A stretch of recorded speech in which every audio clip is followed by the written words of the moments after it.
this election is going to have a profound impact on Asia, whether it was going to be that continuation of really that bipartisan U.S. policy of working with allies and partners in the region, or going back to a bilateral America First approach in which the U.S. looks at every country individually, doesn't look at the region holistically, and there's going to be a big difference between the two. Countries like Vietnam, which did very well under a Biden approach, would have done very well under a Harris approach. They are now going to be in the crosshairs on the trade front because they have one of the highest trade surpluses. One of the biggest trade deficits for the U.S. is with Vietnam. They're going to get hit for that. And so big differences for certain countries between a Harris administration and a Trump 2.0, which is what we are going to get.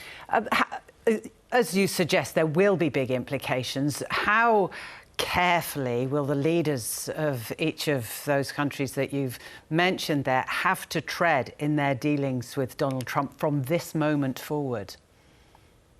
Very carefully. I mean, they've got to look at things differently now than they've been looking at for the past 4 years. So the first thing that they are going to have to look at, and most countries here, export to the U.S., they have a trade surplus with the U.S. So now, instead of working with the U.S. on how they fit into the broader Asia Pacific region, how they are part of the U.S. and the U.S., how the U.S. views China, now they're looked at very differently. So they're going to have to tread very carefully when it comes to trade. They're going to have to look at things very differently because the Trump administration, even more than the Biden administration has done, is going to put national security right in the middle of trade and economics. So all of that, supply chain that has been diversifying out of China into Southeast Asia in particular, but it's been going all over the world, been going to Mexico, been going to Eastern Europe.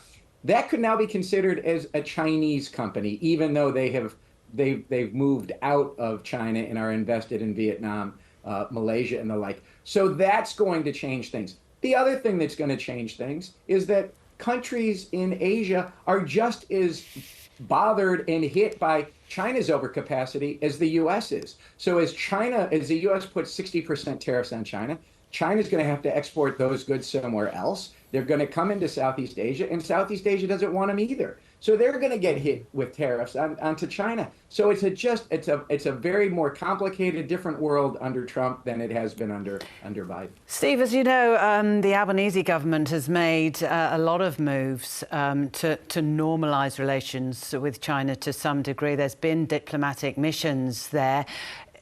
Will we see that in any way with Donald Trump and his counterparts in China, or do you expect that to be a splintering again? Oh, well, it's certainly going to be a splintering. The question is there going to be more of a focus on de-risking for the United States from China, or is it going to be decoupling between the United States and China? And if it is decoupling, that is going to impact every country in the region because to some degree, Australia included, you're going to have to choose a bit between the U.S. And China if there is that decoupling. We've got to look to see who President Trump is going to put as his Secretary of State, who's going to be his Treasury Secretary, who's going to be his Defense Secretary. All of that's going to tell us a lot about what's going to happen next.